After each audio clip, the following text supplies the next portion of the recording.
Hi, welcome to Viewpoint. I'm Lillian Neuman, the host, and along with my co-host, Susan Salomone, Executive Director of Drug Crisis in Our Backyard, we'd like to welcome Sean Dunne. Hi, Susan.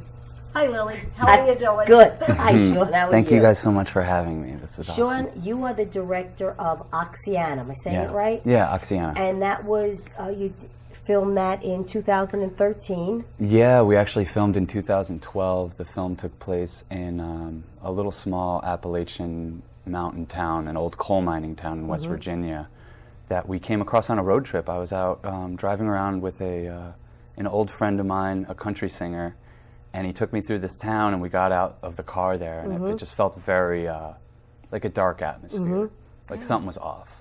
So you had no idea. You just drove, you just got out, felt something going on in the air, and then how did you go from there? Well, we actually ran into a few juggalos, and juggalos are fans of this band called Insane Clown Posse, and that's a whole different story. Okay. But I had made a film about juggalos, and we ran into a couple juggalos there, and they said, if you really want to know what's going on in this town, which is called Oceana, it's dope. That's it.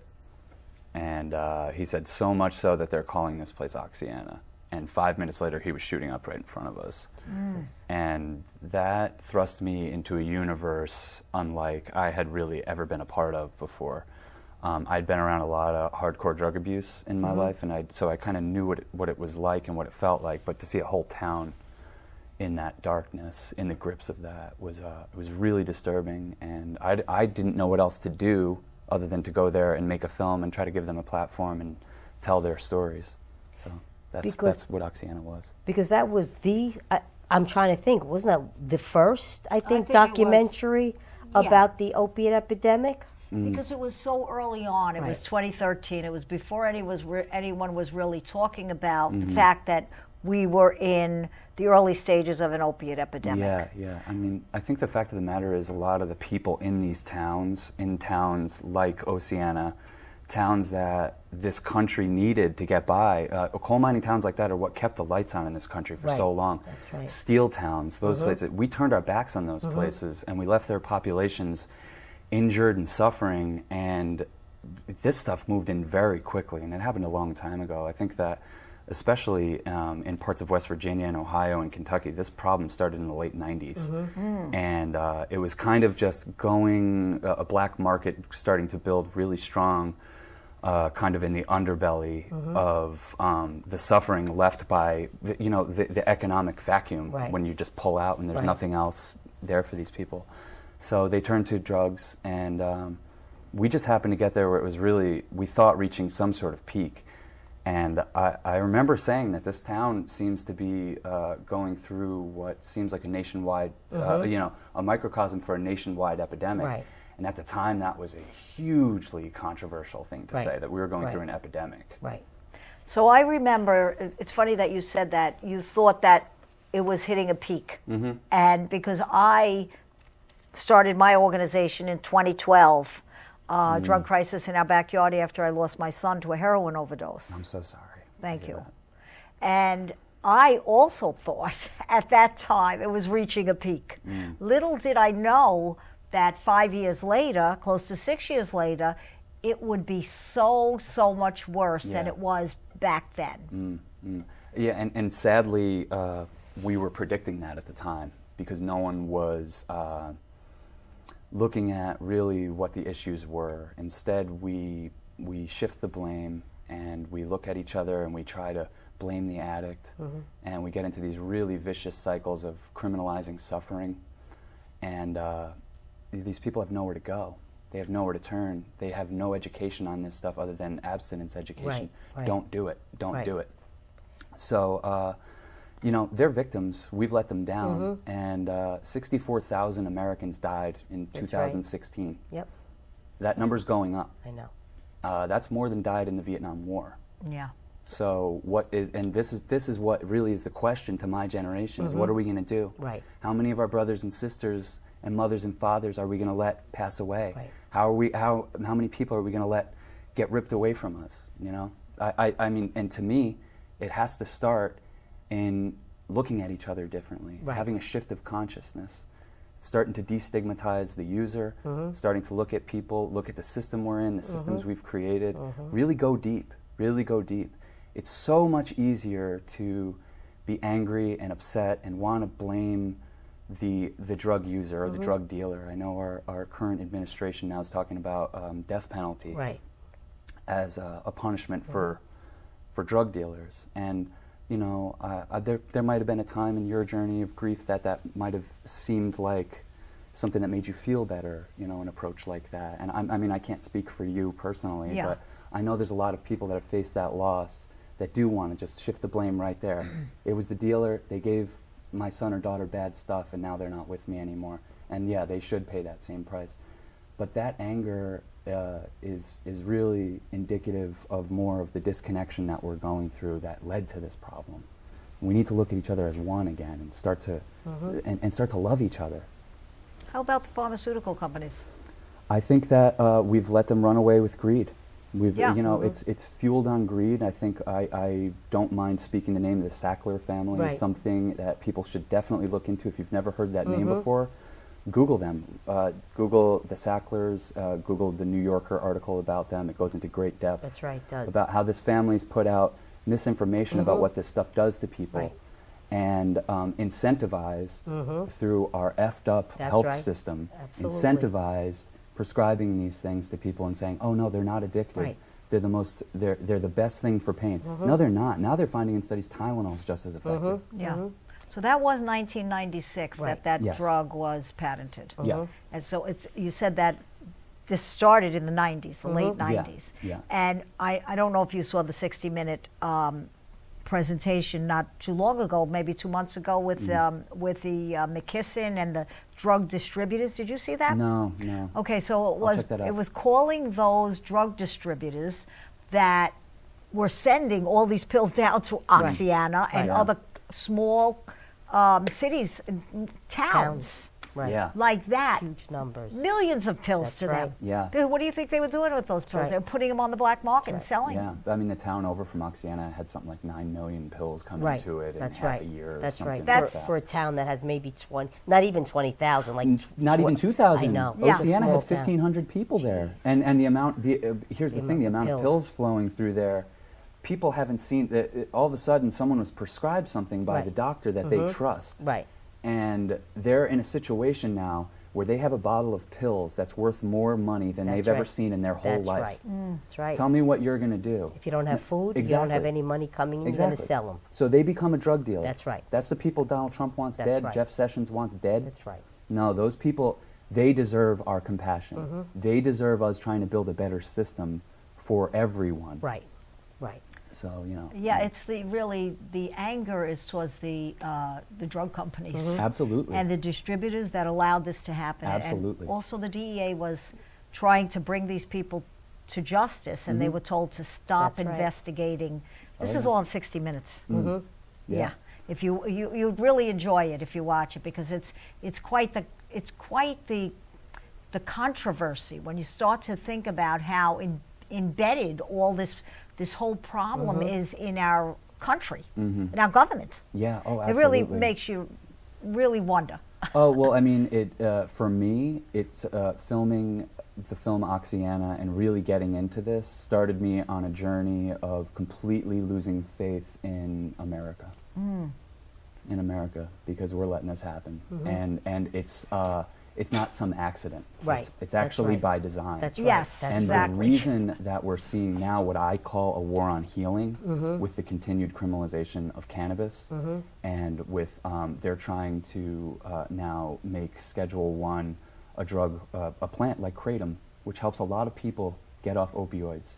And it's a plant and it's harmless, no one's died from it, and the DEA is going after it. And this is what I call the war on healing, because there's things that people can do. There's much more holistic approaches that we're criminalizing, like cannabis. 2 studies came out today that show in the states that legalized cannabis, opioid use went down. So, you know.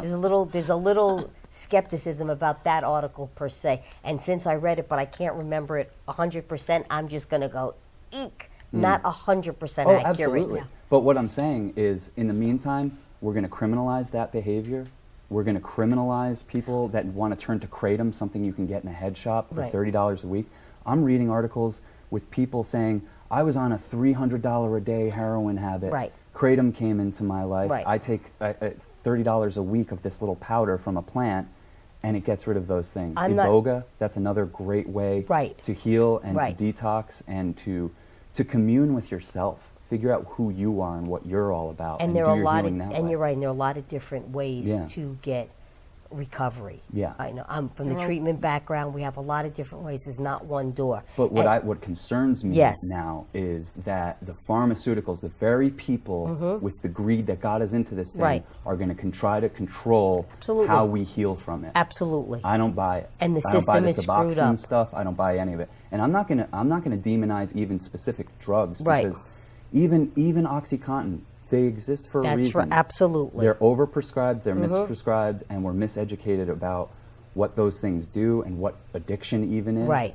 And we don't want to have those hard conversations, and it leads to this disconnect where the blame's being shifted all over the place. That's and we're not really looking at the crisis that we're really in. And changing the really system. What we need to do is the educate the communities. That's right. Yes. So that the communities, they really need to have an understanding of what addiction is. And it's funny, though, because this is what we do, Lillian and I. We go out, we go to schools, we go to staff development, and we educate people. And it's amazing how many people do not know. And when it's a public forum, how many people do not show up. It's just amazing. They don't. And when we first started, before people were really talking about it in 2012, we had 200 people show up to our first event, 300 people show up to our second event in 2013, because people wanted to hear about it because there was nobody talking about it. Now that more people are talking about it, nobody comes out. Yeah. It's amazing. Like they've had their saturation point with this topic. We're done, unless it affects them. That's right. I know, and it will. And it will. Eventually. It will. And so many people dying from it. But how do we get people to move from wait till it affects me to let me do something now? Let me start understanding. Let me look at the system. Let me be part of changing the system. Well, part of that is to say it is affecting me now. Even if I haven't lost someone, my communities are dying. The people that are the pillars of my community are withering away. You can feel it. You can feel it when you go to places. When you go to places that have lost their will to survive, really. And it happens to whole communities. Yes. It happens on the individual level, but it happens to whole communities. And what we need to do is kind of show as a society what our societal immune system can do, that we can rise to the occasion as compassionate people and say, the drug abusers, the drug dealers, all of it, they are all us. We all have that inside of us. We all have the capacity to be that. Now let's do something about it. It starts by educating each other. Harm reduction. Absolutely. Huge. No one even wants to talk about harm reduction or needle exchanges. Things that could totally transform and change communities, and we have plenty of evidence to that. So where do you know about needle exchanges in this country? Not in this country. No, Vancouver. not in this country, right. If you go, you have to look a little further, but I mean, I think the solutions to a lot of our drug issues are, they're playing out. They might not be playing out on a national level here, but they're playing out on local levels, maybe in this country, and certainly in other countries, countries like Portugal, who have decriminalized drugs. Yes. Now, is that all drugs? All drugs are decriminalized? All drugs are decriminalized, which doesn't mean they're legalized, which is a whole different thing. It doesn't mean that you can walk into CVS and buy LSD. Right. It still means that there's a black market. It means that they're treating those people differently. Okay. Do you think it cuts when you decriminalize the drugs? You think it cuts into the black market at all? I mean, it does. Well, I mean, in a way, if you're just decriminalizing and not talking about full legalization, it almost it enlivens the black markets a little bit. Yeah. I think if you're talking about, now we know that with legalization, there is a competitive situation going on in Colorado, that they're undercutting the legal ones because they're still in business. Right. So the black market is undercutting the legal organizations, the legal whatever they're called, dispensaries, or I don't even know what they're called out there. But contrary to fears, kids are using marijuana less, and especially in those places. I have no statistics. I can't. I'm referencing what I've read. Right. But that marijuana usage amongst teens has gone down, especially in places where they've legalized. because I mean, it's kind of like, I mean, it was hard for me to come across booze growing up. It was really hard. I would have to convince an older person to go into a store and get it for me. You know, it kind of becomes that kind of thing, and along with it, becomes like, I think marijuana is such a huge gateway drug, because once you try it, you realize that everything everyone's told you is BS about this thing, because it actually just makes you feel more in touch with yourself, and it lets down this whole thing that you've been told your whole life. This is an awful thing, and it's going to glue to you to your couch. And that's what's wrong when people have done education. And I know that we will tell people this is what it is and this is what it isn't. Yes, exactly. And no one under 21 should be smoking pot. Yeah, exactly. And well, that's how we really feel that way. Right. No one under 21. And if it were legal, it'd be a lot harder for people under 21 to get and smoke pot. I don't think. Not to say it's not going to happen. People are going to smoke pot. I think we should embrace it. You know, I wish we could get to a place where we could just have the most honest conversation about any of these things. Sex, drugs, whatever. All the things that we kind of, we shudder to speak about.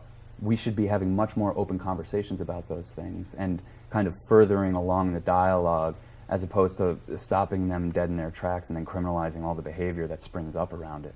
You know?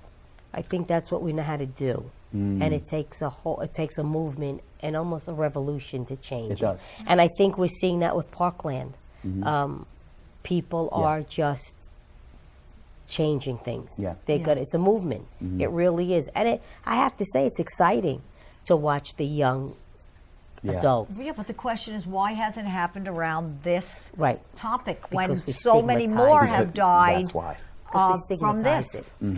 Because 17 high schoolers aren't all dropping dead at once from doing this. Yeah, but 115 people are dying every day from opiate overdose. Think that it's a free choice, it's free will, it's a moral issue, and there's something wrong with them, so it's them. We've otherized the addict. Right. Yeah. The person who, and you know, I'd never thought about it like that because I grew up with an addict in my family, and I said, this is what this person needs to do to get by in this brutal system in America.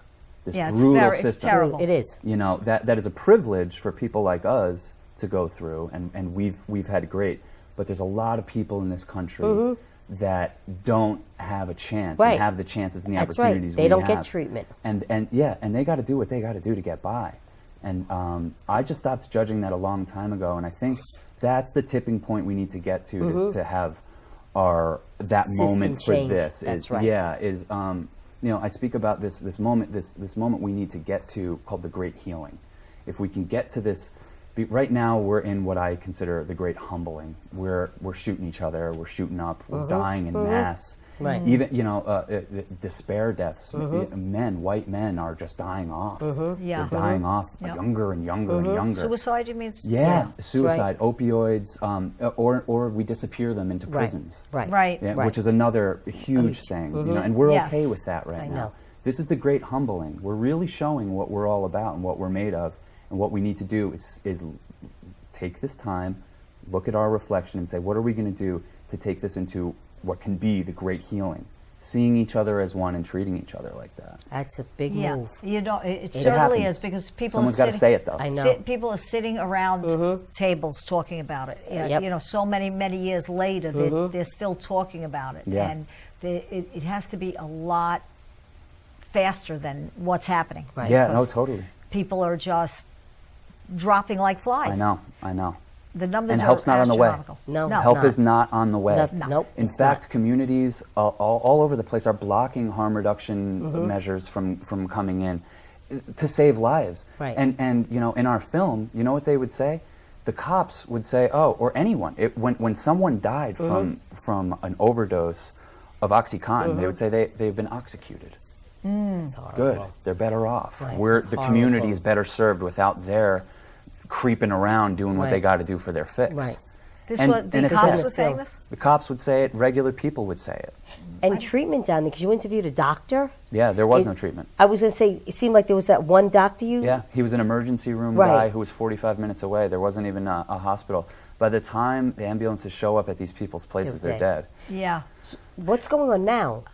It's worse than ever. Have you just thought about going back and revisiting it? I would love Oceana? to revisit. I've gone back and I've spoken in West Virginia, and we do smaller, like town hall type of stuff. I haven't gone back and followed up with the people because they've been in and out of the system. They're scattered throughout. They're in prison or still doing the same thing. No one in the film has died somehow. Oh my God, that's amazing. Yeah. That somehow, is really so amazing. far, no one from that film, no one that graced us with their beautiful story Yeah. has Right, passed right. away. That's Because that's what they fabulous. did. Right. They did that for us. They stripped it all away, and they didn't put on any BS artifice. sure. Yeah. And they said, here's what it's really like down here. You could see that it A was town of 1,500 people that Right. stuck in the shadows of these it mountains. was dark. Yeah, Yeah. it was. And also the fact that everybody in the whole town was using either selling it or using it. The Yes, whole town. Exactly. Now, the cops, too. Now there Yeah. was that one woman who had her son, the big guy. Jason. She just, I mean, part of me felt her despair and anger and sadness, Yeah. but then there also seemed like there was hope that she had for her son, even when he was standing there talking about Yeah. him using, and he was a big one. Well, that's what happens, I think, is like, there's the addict, and then there's people in their life that kind of have the strength for both of them and had the hope for both Right, of them. right. And then even though she had been through the ringer and he had betrayed her in every way possible time after time, that was her son, and she knew him. And Right. she knew that when he was 12, he lost his father in the Right. coal mines. Right. And that she tried her best, Right. but she had 3 boys, and Right. she had to still go off to work. Right. Because Yeah, it's no. brutal here in America. Yeah, it's Yeah. yeah. Because it's brutal here. brutal. That's It's what very, we do. very Because hard. you got to go work. That's right. That's right. And Well, he what- lost his father, and he got lost to Right. crime and drug addiction and his own pain. And years later, she still saw that little boy that lost his father. Right. And that's, if we all understood that addiction is an environmental response to trauma, we'd look at these people completely differently. We'd be able to look at our fellow citizens as our brothers and Right. sisters who had those traumas, and we understand, and we're going to be there for you, and we're going to be back for you when you're on the other side. And that's what she saw for her son. We could all learn from that. That's why it was an important scene to film. It was. Now, so let me ask you, do you think all trauma, all addiction is related to trauma? Yeah, absolutely. You do believe that? Yeah, oh, absolutely. You believe that addiction is a disease? Yeah, I do. I think that the language starts to get a little tricky there because people think of diseases as different things. But Well, it's yeah. chronic progressive. Yeah, yeah, it it's- is. it's- It is. It stands alone as And a a primary lot of times disease. a trauma triggers it and brings it out, and it's a response to an environment that isn't taking care of them. And I'm not talking about at home necessarily. I mean the America where you have to go work for your health insurance, where you have to go work for an education, where you have to earn your keep, where it's not just assumed you're equal and you deserve this, that you have to go earn it. That's a brutal thing for a lot of people to have to face. We just get spit out into this thing. So from everything that I've learned, and I've gone to I've spoken to a lot of doctors and experts and read a lot of books about addiction. Everything that I understand about it is that it's an environmental response to trauma.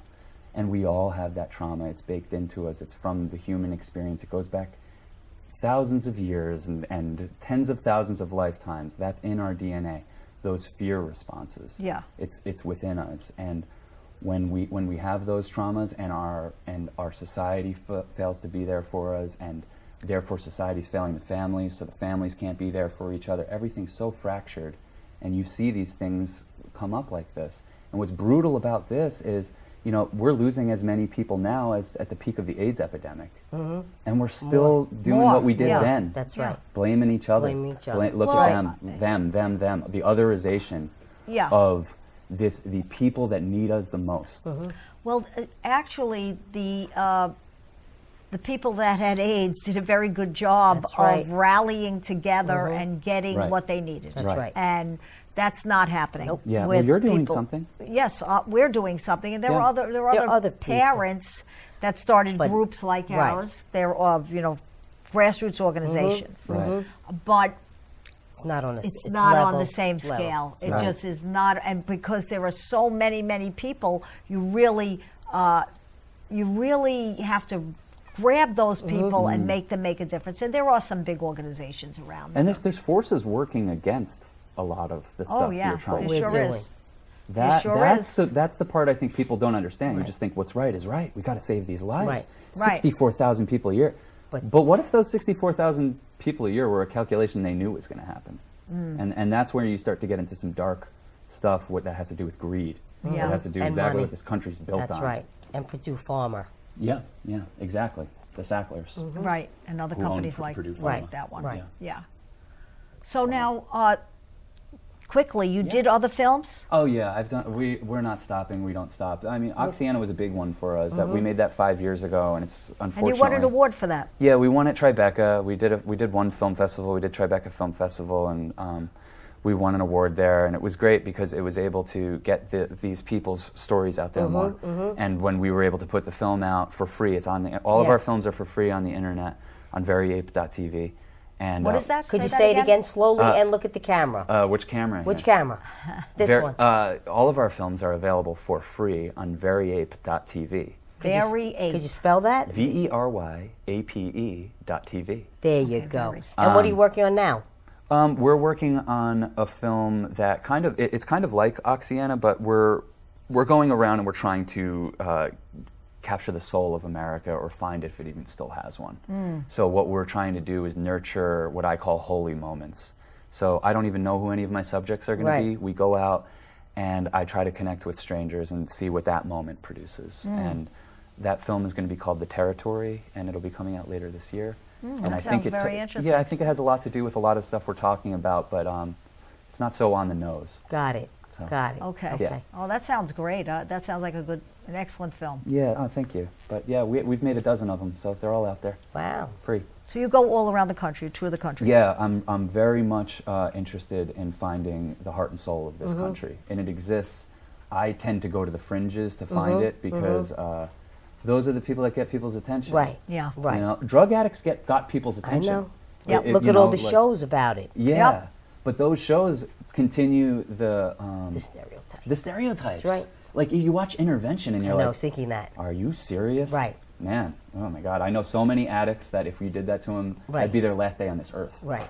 They'd take the Right. shot that did them in after that one. Sean, do you know that we are out of time?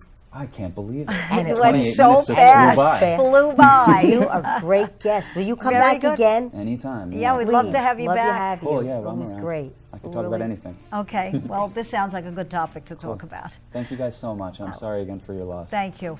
Thanks so much.